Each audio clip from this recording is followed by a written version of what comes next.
It's Charter Local Edition. Brad Pomerance here in the San Gabriel Valley, and we are joined today by Alex Rojas. He is the superintendent for the Bassett Unified School District, which is where?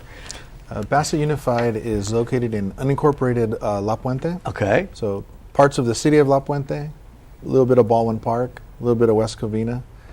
So we're unincorporated but surrounded by certain cities. So tell us about the school district. How many schools, how many students, what's the makeup? So we have approximately 3,600 students. Okay. We're preschool through 12th grade, and we have an adult school. Oh, wow. Our Okay. adult school serves about 1,500 adults. We have 7 schools, 3 elementaries, a K-8, a middle school, a high school, and an alternative high school. Sure. And so, we're small, Right. but we're Not that small, though. They're smaller. They're smaller, You're right. but we're doing good things for kids, Right. and that's exciting. And I want to talk about how it must be to work as a superintendent at a public school, public district in California today. Because 5-10 years ago, it was very different. You are now under a regime that's known as the local control funding formula, which gives districts a more discretion on how to spend dollars and also asks school districts to speak with stakeholders, broadly defined, about how they want those dollars spent. Absolutely. So I think you became superintendent just as LCFF was launching, is that right? Right, yeah. Yeah, so talk to us about the new change. No, categoricals are all but gone, and now a lot more discretion. So I think for districts that even prior to LCFF and the LCAP that were collaborative in the way that they did things, I think the transition is going to be a lot easier. But I would say that probably the first year for us under that new system was really just educating our parents Right. and the stakeholders as to what happens in a school district. It's interesting you mentioned that because a poll just came out about LCFF, and it asked whether one had heard of the LCFF. This was a USC Stanford study. Only 16% had heard of LCFF, 54% had not.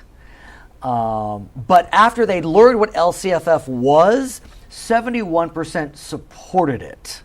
So it's interesting that even though you're educating parents, and I know you are, there's still not that high of an awareness of this new brand. Yeah, and I know in most districts though in California, I want to say that the majority of people that live in a particular district don't have kids in that district. Right, and this is not parents. Right. So I think that in terms of a broad education, Right. we could probably do a little bit better. No indictment, by the way. I'm just saying. It's No, interesting. but I think it mirrors. I think even within the school district, right, of all the parents, you're still only going to have maybe 10% that are that involved that they would know about it. And then that same study asked, were you aware that there are these LCAP meetings, local control accountability plan meetings? So 5% said they attended, which actually is not bad. I mean, honestly, it was a pretty good number. I was thinking more like 1 or 2% when I thought. 11%, this actually also not bad, knew they were happening. And 60% plus said, now that they know, they'd be interested in participating. Yeah. Yeah, it's it goes to just our environment now. We have a Twitter feed, we have a Facebook, Nice. we have emails, and a lot of that impacts directly the people that give us those things, right? But so for example, in Bassett, you don't need to be a parent to sign up on our website to get notices from Bassett. So, so we do our best to try to get out the information, and LCAP meetings take place probably 4 or 5 times throughout the year. So tell us about the LCAPs. Do superintendents attend? I'm not sure. Do board members attend? How does it work? I think it varies. It varies. What about at Bassett? So in Bassett, what I'll do is I'll try to attend at least the first one. I see. Of the year? Right. Kick it off. Right. Give an overview. Talk about it. We would like to have at least one board member attend just so they can listen. Right. I try not to sit in all of them because you really want people to be able to say I get it. I really want to get rid of this program. And if you're sitting in there, they might Right. think I don't want to say it in front of the superintendent. So what are you learning though? Whether you're there or not, I'm sure you get a report. Yeah. So what are your stakeholders telling you? What do they hope Yeah. to see Bassett do with its dollars? Yeah, the interesting thing is everybody wants the same thing. everybody really wants to do right by kids. But let me... It's in what that looks like. Yeah, what does that look like? What does that look like? Yeah, so for Bassett, a lot of it was preparing our kids to be college and career ready. And so what we do is we try to set up a system in which kids are ready for college or a career, but we try to stay out of deciding which kids go where.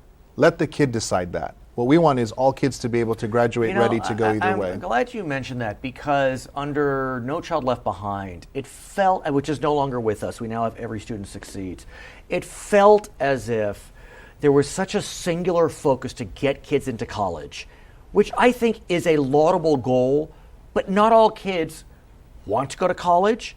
They may have skills that are not well met through the traditional college setting. Yeah. Career tech could be what's for them, and they can make a wonderful living doing that.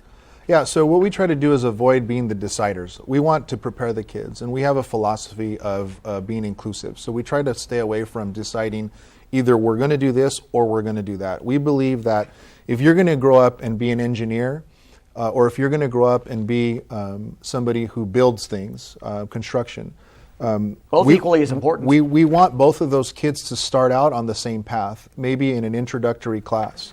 And it's really not until their junior or their senior years where they're making decisions on which way they go. But we think there's power, right?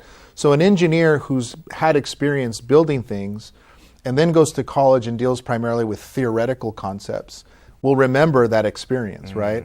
And then the person who starts out, who ends up in life maybe learning a trade and building things, will have been exposed to higher level math, higher level thinking skills that they can then apply to their trade. So what we want to do is not be exclusive. What we want to do is give all kids similar experiences, because you can imagine an engineer can theoretically design something that is impractical and not useful, right? So we think that having the shared experiences will make better engineers and better tradesmen.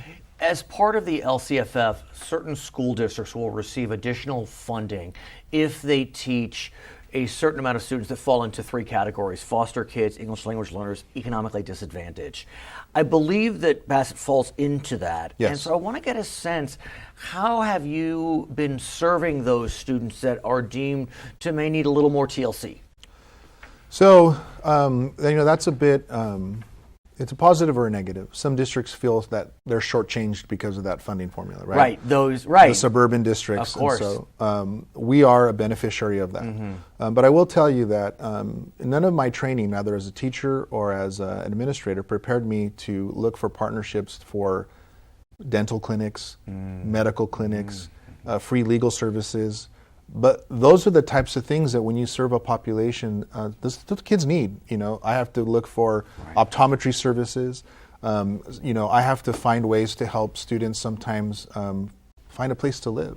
So, while we appreciate and we understand philosophically the idea behind supplemental concentration dollars and the benefit that it provides us, we're sort of required to provide 360 degrees of support to students. And a lot of that is not in the classroom. It's social services, it's health services. And do those supplemental dollars help you provide 360 degrees they help, of support? But they still fall short. I mean, it's something that we're committed to. But again, under the new formula, these dollars get put on the table, and now we have all these competing interests wanting that. So it's a blessing, but it means that it takes a lot of work. His name is Alex Rojas. He is the superintendent for the Bassett Unified School District in the San Gabriel Valley, where we are today. My name is Brad Pomerance. Charter Local Edition.